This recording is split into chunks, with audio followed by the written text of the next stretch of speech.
Hello and welcome to Sacred Comedy. I am your woo-woo host, Jennifer Way, and I would love for you to come hang out with us as we go on a tarot adventure. Join comedians Liz Glazer and Lyssa Mandel, who graciously give us a peek into Lyssa's tarot reading for Liz, along with some fun anecdotes about what it's like being a performer, getting ourselves into states of flow, and I lead everybody in a simple awareness process that'll help you get out of your head, which you can use anytime you need. I think you're going to walk away from this episode feeling just a bit lighter, so breathe it in, laugh it off, and join us. Welcome, you guys. Thank you. Also just noticed Lyssa's sneakers if you're watching the video. Oh, they're those are beautiful. Cool. Yeah, they really are. They're you don't have to tie them at all. It's elastic and Velcro. Oh, that's how the world should be. I agree. I love like a slip-on What's funny to me is that like so many moments from my life are like, and it was basically Madison Square Garden, including like one of my first ever memories, which is from when I was 4 years old in a dance recital that I did not know was part of a dance class. I was in ballet. I did not want to be. I was in the class. My mom bribed me with ice cream. And that's like why I did it, because there was a Haagen-Dazs below the ballet studio. I didn't know that there was going to be a recital. And so I was nervous. And then I found out, because first I was nervous because I didn't know the moves. And then I was nervous because I found out what the moves were. And I was like, that sucks. Like, that's a boring thing. And then rather than just like do whatever we were supposed to, I stood in the middle of the stage and cried. And like, I remember, the center of attention. Correct, and was like carrying the whole production. And once I realized that, and I remember the moment of coming to, which is why it's like one of my formative memories, because when you're crying on the stage at Madison Square Garden, the lights are very bright. It was like a gym in Cliffside Park, New Jersey, but like the lights were so bright. In my memory. The dance recital dream Yeah. of like suddenly in the dream I'm like on stage. Yeah. And because I did dance recitals for Right. like 12 years. Oh, wow. Starting when I was 6. I don't think I knew that. Ballet, tap, and jazz. Wow. But in the dream, of course, I never know what any of Yeah. the choreography is, Yeah. and it's like too late. But like, I can't imagine the heightened version of that where you're like, and also you're at Madison Square Garden. It seems Right, a lot. right. But but you weren't at Madison Square I Garden. wasn't, but in my brain, it felt that way. Not that I've never been on stage at Madison Square Garden, so I guess I don't know. Right. But it felt like a really big deal. And the lights were so bright and I was crying so much that the memory is actually the stinging of my tears in front of the big stage lights. And that was the moment that I realized, I'm like, oh, I'm the star of this show. And then I cried harder. Because that's what you do if you're an artist with any integrity and you realize that that's what the moment calls for. And so anyway, I guess that's like the story of the first time I bombed or something. But like, was it a bomb? I think so, because I have this on video. I asked my parents more recently, like circa 40 years later. Yeah.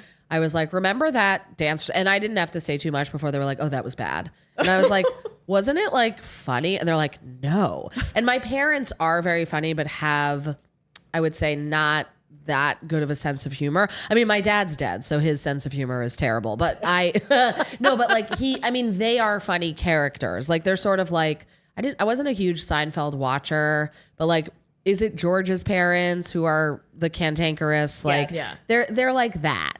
And so they are funny, but it's not like they are intentionally funny. They're not trying to make you laugh. Right. Just Right. Exactly. Very exist. Dry, I think. Yeah. I've met Liz's mom. Oh, yeah. She is like a hilarious character. Right. But I'm not sure that she knows that most. Well, I think that's right. Like her funniest lines for sure don't come from when she's like intending to be funny, but she more than my dad definitely does have a sense of humor.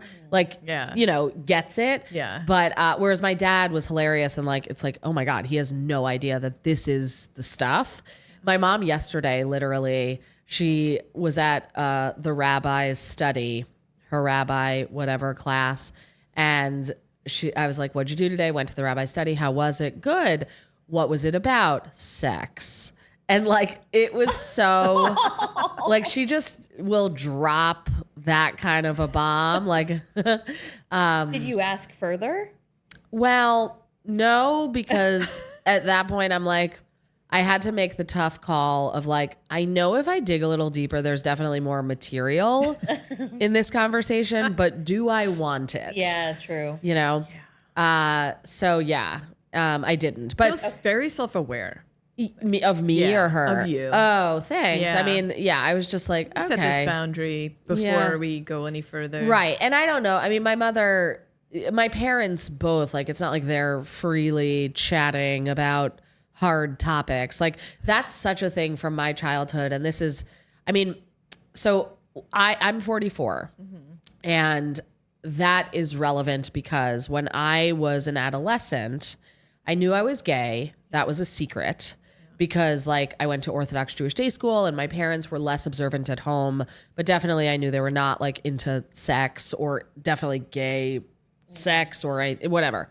They didn't want to hear it. And I was very scared because at that time, the messaging around AIDS was if you are gay, you have AIDS. Yep. And if you have AIDS, you should tell people. And so I knew I was gay. So I'm like, so I have AIDS. Oh, I'm sorry. I need to start telling people. And I was 12. And so, and not that like, I mean, obviously there are people, you know, what's interesting is also interesting and very sad. But like, so basically the at that time, this was when I was in 7th grade, nobody would tell me anything about AIDS or gayness or anything like that. But my best friend Shira's mother, of blessed memory, Miriam Lubar, really wonderful woman, was our science teacher. And she was an observant religious woman, but I also got that like I could level with her. And so I was like, hey, like I went up after class and I was like, do you know why gay people get AIDS? Because, and I think she like looked at me and this is a woman who A, is Orthodox herself and B, is teaching science in an Orthodox Jewish day school. Like, I don't think that they want her to be chatting about this with the students. Right. But I think she saw and really had like sympathy for me and got where it was coming from. And so she basically like broke it down. She's like, well, it's like, you get it through fluids and if you have anal sex, and I was like, that'll be enough. But, basically like broke it down in a science way that I was like, oh, thank God. And then I was like, I don't have AIDS. And then cut to when I was in high school, there was a woman, and I don't know, maybe this will jog a memory, but named Elizabeth Glazer, my name, who had AIDS and died of AIDS. I don't remember that. When it's like I think it made the news, number one, mostly because, not that her death wasn't tragic, et cetera. She got it from a blood transfusion and gave it through pregnancy to one or both of her children. Very tragic. I mean, not that there's like non-tragic, like AIDS is tragic, death is tragic no matter what. But that was how she got it. And that made the news because it was different from other ways of getting the virus, but also because she was the wife of a Hollywood actor, director, producer guy, Michael Glazer. So anyway, like the headline of like People magazine, I think it was like when AIDS strikes Hollywood. So like it wasn't irrelevant that she was like connected to something and someone famous. Yeah. So anyway, she dies, like ZL, very sad, whatever. Zichrona livracha was what. Okay. I don't even know. I was like, this must be yeah. I thought it was like a Gen Z. No, like may her memory be for a blessing. And I do really mean that. But she had my name, which is the reason that it was specifically relevant to my life. Yeah. And I walked into high school the next morning. My health teacher, Ms. Cohen, sees me and is like, oh my God, thank God you're alive. And I was like, okay. And she then in front of like a high school gathering of high school people I knew was like, I thought you died of AIDS. and I think it's so funny because I was like, okay, so I'm just imagining her the night before, like I guess it was on the news. She sees it and she's thinking like, oh, wow, my 10th grade health student died of AIDS and they put it on the news. And then rather than like calling someone, or I think she's like, I guess I'll just see if she shows up to high school tomorrow morning. But also, was there a picture like of this on the news? yeah. I guess not. Well, or she heard it while she was cooking or maybe. something. I have This no is idea. The 80s, I'm getting, or the That 90s, was early 90s. Yeah, I'm like guessing. that would have been, I guess, 1994 or 5. Because you said picture, the other thing, so I have a thing with like, there are a couple people of note, I guess, who have my same name.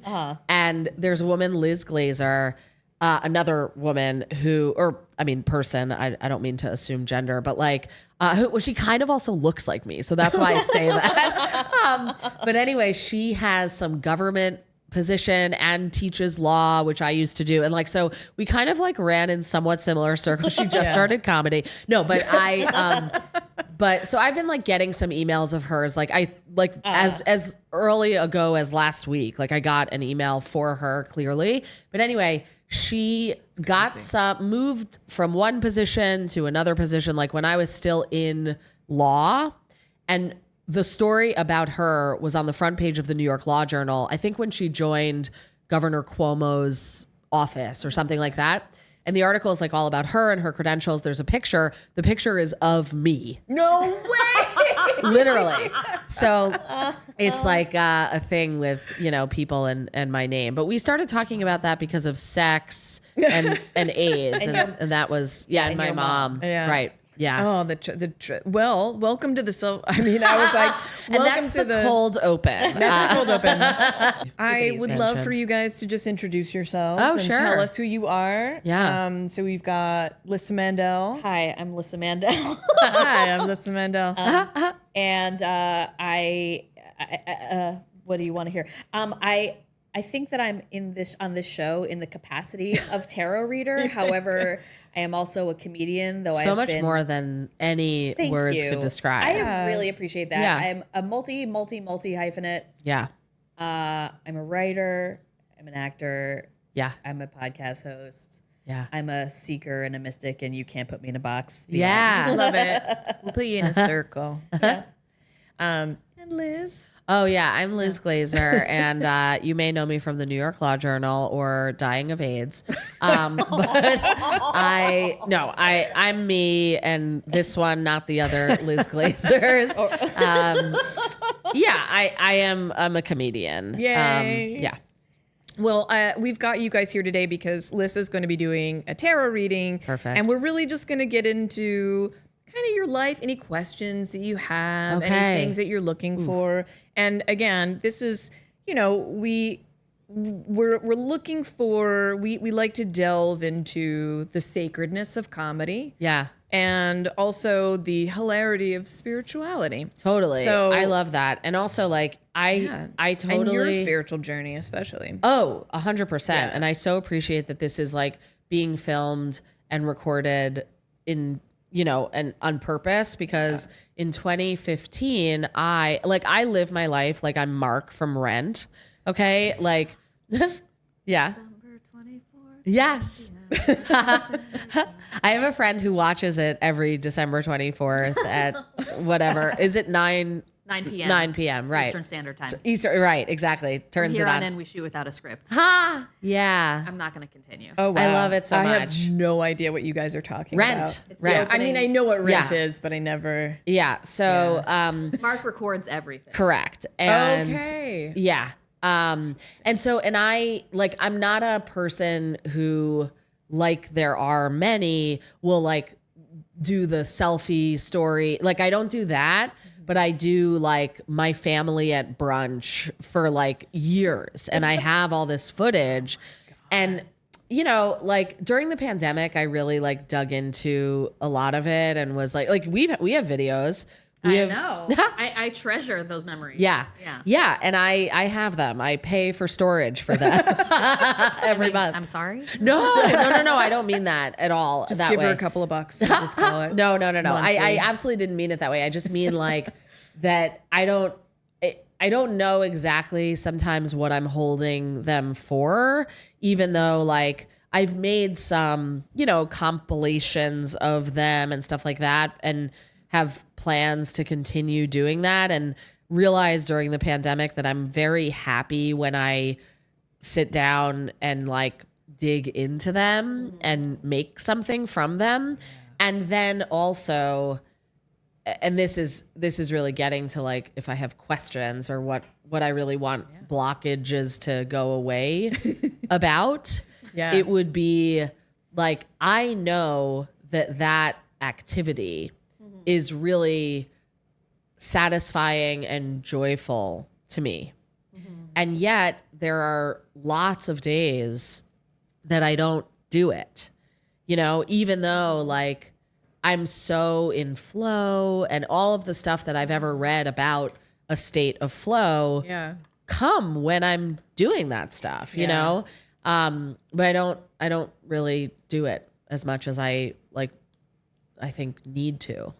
I think that's okay. I'm just speaking I'm letting you know. Sure. That's fine, Liz. Thanks. Officially. No, only because it's like, it's great that you know that you have that thing. That you can go to whenever you want to feel like you're in a state of flow. Sure. But without the pressure of like, I have to get this done I know. right away. And that's I think probably like, the freedom that you know, I guess, you need but it's to be a part of it. Right. Totally. Yeah. And the pandemic for me, you know, my version of like, oh, I kind of miss it. Of course, with the sensitivity. I love that you said that. Because I feel really? like I feel that way too. Do you? And I don't hear anyone say that. Oh, yeah. I mean, I feel like I I've love read a couple like Reddit boards because I've Googled it. Like, you know, so there definitely is that around. But yeah, like, and of course, accepting the horror of anxiety and death and like, but it was the permission to have unstructured time and to not know what was coming next, which honestly is a state that we should live in, that we are being asked to live in much more of the time. That's very true. You know, and also we can't necessarily schedule the flow of energy. Right. Which, I mean, I know nobody here is an atheist, right? So like, correct. For me. Right. But you're not an atheist. No. I mean, I'm not talking about like whatever. I'm just like a weirdo that's like, it's source. Right, yeah, I do think of it as source spirit, energy. whatever it is like. But I'll take the more word and more, God. That's fine. Well, I wasn't going to use the word God. Honestly. Okay. Yeah. Why not? Whatever. Sure. That I think that COVID kicked off this whole era of like this next epoch of us being forced to bow to this greater energy that is coming through, whether it's comfortable for us or not. And it's going to screw up our schedules. You know, it's going to screw up our Monday through Friday, whatever, capitalist beat. And like, I'm fine with that. Right. But in terms of, this is before I even pull any cards. Yeah. The first thing that I'm feeling is like, I get that it feels good to be in that state. Yes. And also, yes, the fact that you can't just get to it whenever you feel like it, to me, is evidence of God. Because it's like you don't get to choose. You know, all you can do is open to the muse. And if the muse comes through, great. But there are going to be times when it doesn't. Yeah. Or whatever, source, spirit, whatever. Yeah. And so that is the way in which like we co-create by showing up, but we can't like necessarily control all the parts of the creative experience. Sure. And probably like accepting everything you just said is probably part of the flow state. Like, because if we're wanting to hold on to it or bring it forward or pulling it out or pulling it in, that's kind of against the flow state. So just even the acceptance that some days I'm going to feel like I'm in flow and other days I'm just not going to feel like I'm in flow, and that's okay because I'm going to flow with it.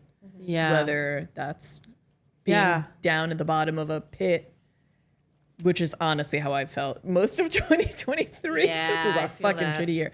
But also having the awareness within yourself to like, I don't know if you guys have this, but I definitely have a huge like self-punishing voice where you're just like, let me just pull back from this and see maybe this isn't the right time for me to push myself into this, and I just kind of have to wait. Yeah, I do have. Yeah, totally. I mean, when I put my somatic therapist hat on, that's like a whole other can of worms that we call the victimizer. Interesting. That is actually not. It comes from our original programming. You know, when our original core needs were met with some sort of neglect or attack or assault. Yeah. Whoops. Right. Whoa. Those are the ones. Huh? So everybody, when cards fly out at you, Really? This is A lot whole of pile. Though. Yeah, that's a whole pile. Okay. A lot of us. I'll take it. Just so you know, like when Yeah. cards fly out, those are the ones you usually use. Wow. But I normally don't pull this many, so we're gonna Okay. see. But like, this is a lot of cards. 1, All 2, right. 3, 4, Sure. 5, 6, 7. Yeah. Okay. The first card. I mean, is this okay? Can I start? Oh yeah, please. Just speak into the microphone. Because I was, as I was shuffling, I was thinking about this question of like, okay, in the event that we can't control these things, what can Liz do? What like attitude or posture or mindset would be helpful for Liz to take in order to make it more likely that energy comes in? Yes. And the card at the top of this pile, so we have the top 3 cards, which I think I'm going to use as like the focus here, are the 4 of Swords, the Tower, and the 3 of Swords. Okay. And there are no bad cards in the deck, but if there is one scary to me card, it's the Tower. Really? Because I'm using the Wild Unknown deck for this, and in this deck, it's depicted as a tree that's being struck by lightning. Okay. In traditional decks, it's like a Tower of Babel kind of thing. Like it is a moment of upheaval. That is the energy of which is like greater than what humans can control. So we have the Tower at the center of this, and we have on the left the 4 of Swords, and the right the 3 of Swords. And I think this is really beautiful actually because swords is the suit of like mental energy, right? Yeah. It's the suit of ideas and communication and opinions. And the 4 of Swords is specifically a call to rest. It's a call to meditate. It's a call to be quiet. And like in this card, it's depicted as this like little lamb with like a golden sun on its forehead, and the swords are sort of hovering above it. So it's like protected in this realm of this meditative realm, specifically of resting the mind. Okay. And then on the right of the Tower card, we have the 3 of Swords, which I always think of as like the heartbreak card, but not in like I don't read predictively, not like you're going to have a heartbreak tomorrow. It's more like an energy of whatever the wound is, whatever your deepest, juiciest, most emotional wound is, there is beauty to be culled there, which is like the way I live my life, there's a depth to it, and there's finding beautiful healing lessons within that pain. And so there's something here about when you allow yourself to meditate, when you stop thinking, you can actually tap into a deeper place, but you can't force it. So it feels almost counterintuitive. I was just talking about this in therapy class yesterday. Because as therapists, it's not our job to be thinking about what to say next. The kind of therapy that I'm practicing is more about dropping in, dropping back, feeling the back of your body, feeling your ground and your center, and allowing the intuitive best response to come from like what you're taking in from the other person, right? Yeah. So it's like a creating an opening. Okay.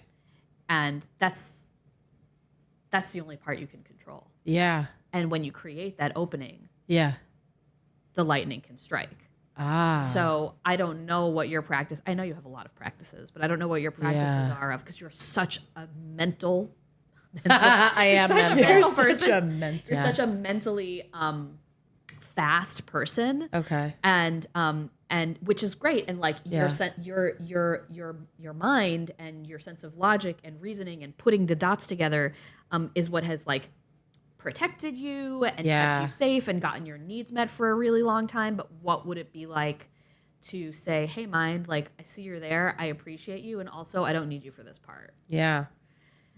So to take that rest and to see if in that rest, these 3 of Swords, which is more like feelings, which is like heart stuff, is able to speak a little bit louder. Right. And there's just room for, and the other thing I will say is that the Tower is a major arcana card. So there are 22 major arcana, and the rest are minor arcana in a traditional tarot deck. And the minors are divided into 4 suits that each have to do with a different like element or like part of life, right? Okay. So like, air, fire, earth, water. But the majors are like the overarching archetypes that we are asked to bow to, you know, that they are like waves in the giant ocean and we can't fight them, you know? So it's like, how can we lean in? Right. And with a card like the Tower, you know, this like sudden upheavals could be like sudden epiphanies. Yes. Could be like, you know, the like a mental earthquake and all of a sudden you see everything in a completely different way. Yeah. You know what I mean? So it's like this surprise element. But it doesn't have to be bad, right? Absolutely not. Okay, because you said maybe that it was scary, and I know you said you don't read predictively, but I just get scared. We're just that sets off the anxious mind. But that, Yeah. oh my God, it doesn't have to be bad, right? Yeah, Is a mind thing. Yeah. Like I know. there is no good or bad in nature. Right. It just is. Yeah. And I think of the Tower as like it's just a right turn. It's a sudden right turn. Yeah. And it's not a bad or good right turn. Sure. It's just like Yeah. an upside down cake. I have something I wonder if we can try. Sure. If you guys are open to it. Yeah. If you're open to it. So I would love for you to just kind of close your eyes. Okay. These are one of the things that I do. Yeah, of course. This is one of the things that I do. And everyone at home, you can do this as well. Please do not be operating any major vehicles that could get you hurt. So you're just going to bring your consciousness and your awareness to your head, to your brain, and allow any images to just kind of pop up. It might feel a certain way. You might experience like a different temperature. You might experience different sensations. So just allow all of that to kind of happen. Now, what we want to do is we want to bring this beautiful sort of, imagine it as like a golden energy that's up in your brain. It's a little like crystallized. It's kind of going crazy. And imagine that it turns to honey. And then imagine watching that honey drip down your neck, kind of moving that consciousness out of your skull. And as you follow it down, visualize that your heart is a cup. And allow that and feel almost that honey going down your throat, moving down into the center of your chest and filling up that cup. So your awareness really slowly and unctuously, I've never used that word in context, moves down into that cup. And then just notice how that feels. That's just an exercise that anyone can do quickly to move that brain energy down into your heart. So you're into your body again. Uh-huh. I love this. And that's also, I would say You can open your eyes. You can feel your body. Oh no, are you okay? Oh yeah. Okay, good. I love the idea of honey because I feel like I could really sense that movement. It wasn't too fast. Yeah. And this exercise, but also try putting the cup or the bowl in your guts and in your pelvis. Absolutely. Yeah. And in my movement class that I used to do, it was like imagining your other organs, other pieces of your body also have brains. Yeah. Yeah. How did that feel for you? Good. Yeah. Well, and it was interesting that I didn't know the reason for the moving down in the body until it was happening, like until you narrated that. Yeah. Because I think, you know, to the kind of point of the exercise, when I intellectually know that the point of something is whatever it is, I think then I'd try to like engineer that outcome rather than having the outcome just like Arise. like yeah, exactly. Yeah. A word that also helps me to kind of move because my brain is all right. you know, messed up is to just, I kind of say to myself, just soften. And then I literally like imagine my body kind of turning into like just softening, like a hazy, vapory kind of. Sure. And it helps me just kind of release if I'm holding on to something. And my brain tends to initiate that hold. So Totally. Yeah. No, I definitely can grip like pretty tightly onto whatever. Like literally anything. Onto Lyssa? I think we all know this. And I think it's interesting because I think we all are pursuing ways of dealing with that mental grip in our lives in different ways. You know, it's interesting to see how it's unfolding because I don't know if like performing for you, like once you're on stage and you're not like writing or memorizing anymore, can you like let go in a way? Yeah. I mean, and I can. And also I feel like I've been feeling whenever I hear interviews of other performers and it's like, the only place I feel free is stage. And I'm like, I guess, but number one, I do sometimes and maybe even often off stage. And number two, sometimes when I'm on stage, I feel bad. Like, I feel scared and I feel nervous. And I can say that because the nature of what I do is like honesty, but like, doesn't always make it better. It sometimes does, and I have material about it, but like, I don't know that I'm the kind of performer that's like always the stage is where I feel most comfortable, and I think it does date back to that first memory because it's like literally that was not comfortable. Was it an impassioned performance? It was activating. Yeah. Right. Yeah. But it doesn't not so necessarily relaxing. Correct. Yeah. It's so interesting that you took this completely other path and then found your way back to stage. Yeah. Right. I guess. Yeah. I mean, I think I was kind of inching towards where I am now and, whatever. I don't know. I mean, I always hate the way of like telling a story where it's like, well, that was the woods and now I'm out of it, because I'm like, I don't know, I feel the same. This is why I cannot finish a book when I like writing a book that I start because like if a month later, I'm a completely different fucking person. The story's still going. Yeah, totally. I mean, that's why I've been journaling for ever. I mean, and it's kind of like, it's something about the throat. I'm concerned. Oh yeah. I want you to have your cough. Thank you. We want it to process through Totally. your body. Yeah. Well, now I have a kid, and so whenever my child coughs, I feel the sense of relief.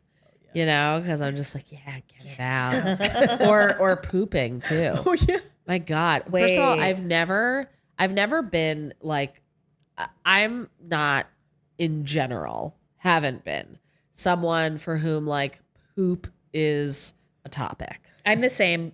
I'm always like, I don't need it. And having a baby has flipped that entirely. I'm like, I want to talk about it.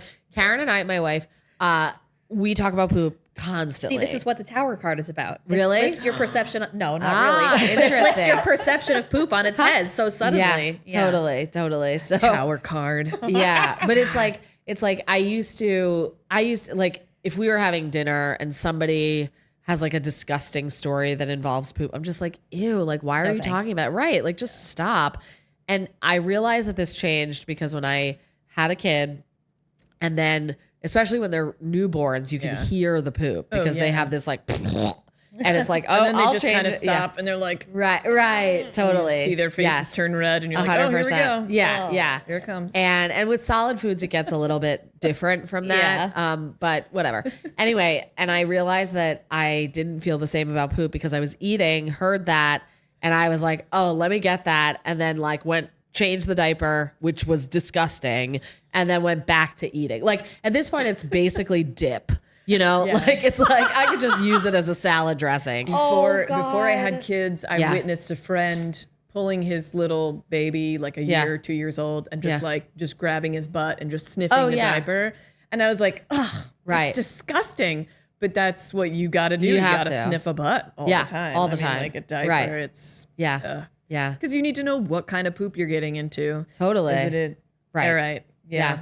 But it's just a thing. And it's like, and now, I mean, but anyway, we got into this because it is very satisfying when my daughter coughs, poops, sneezes. Like, do you know there's a device, I don't know what it's called, I forget, I know where what you're talking you about. put part of it in your mouth and you can suck out snot. Oh, I know about this. Yeah. Do you do that? Yeah. And Totally. is it It's gotta be satisfying? so satisfying. Very. She hates it, which isn't But satisfying. do you ever accidentally suck it into your mouth? No, because it the stops device has a tube with a wall. So it doesn't do that. Oh. Yeah. It's super smart. It's like, I want to get that and have Phil do it you to can. me. You 100%. Well, my friend Jody, who has 7 kids, I asked her, I was like, what's like the number one product? That was her answer. And of course, I don't even know the name of it. But if you want a sponsorship, like whatever it is, just like put it in the lower third or something in the clip. But anyway, because I would buy, I mean, if I had to buy a gift, I would buy that gift for somebody who just had a baby because it's really good.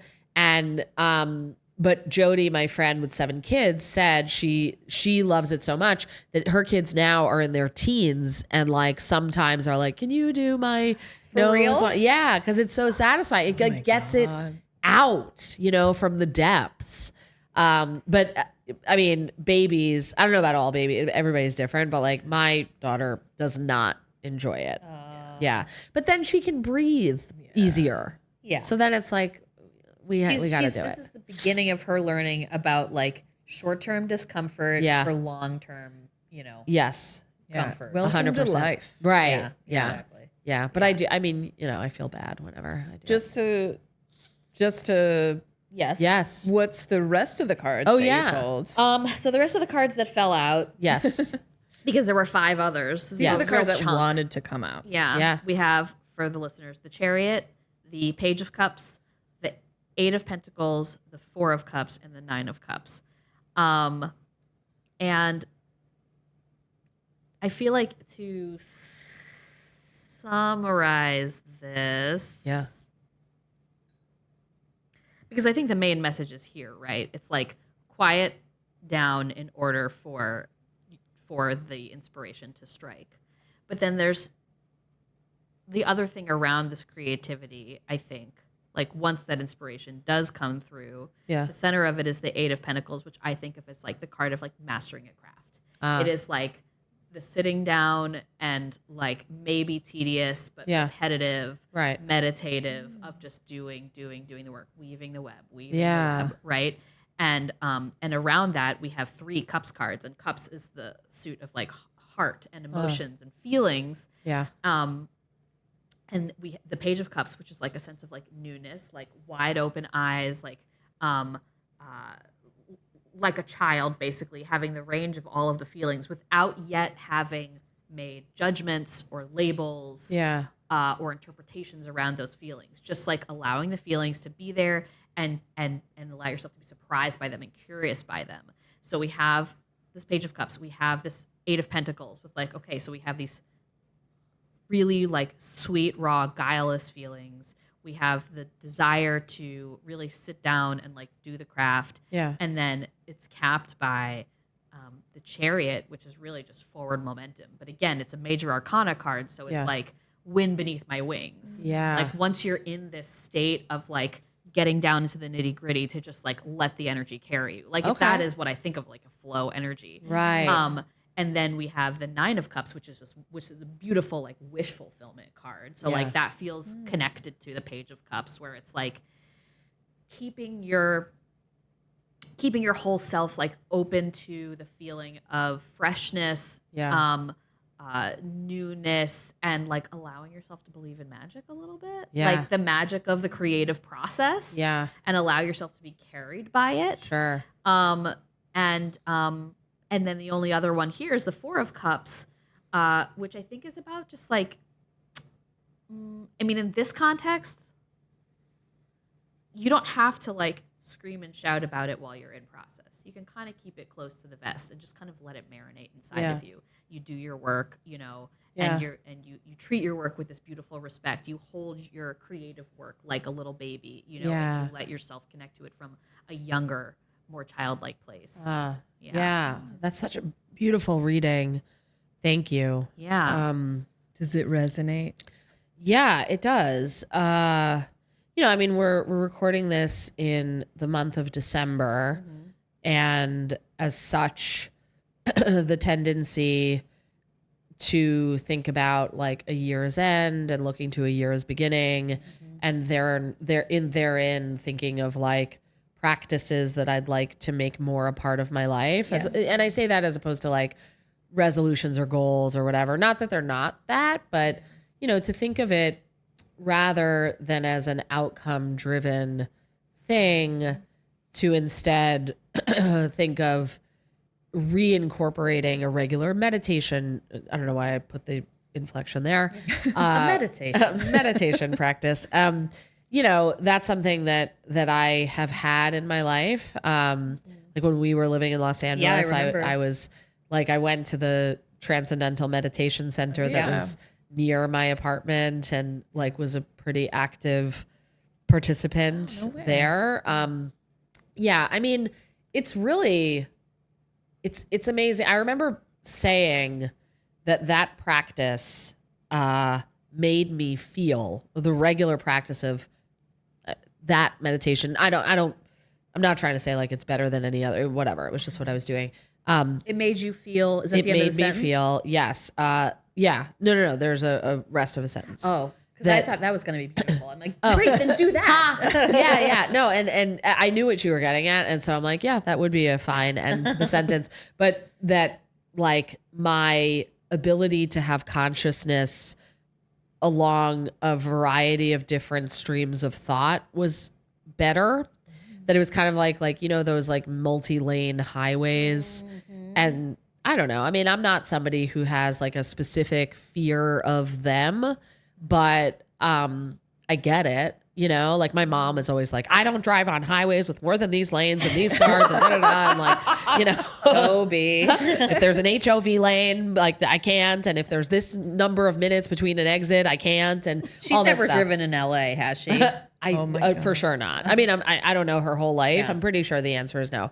But anyway, so I don't have that, but I get it because I was raised by it. But another one. But I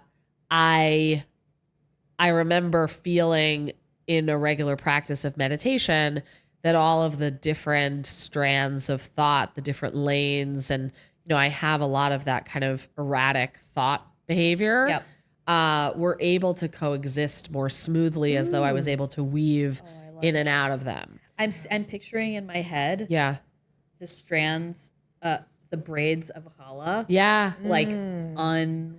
Yes, totally. It's like that. Wow. I think that's an apt analogy. Yeah.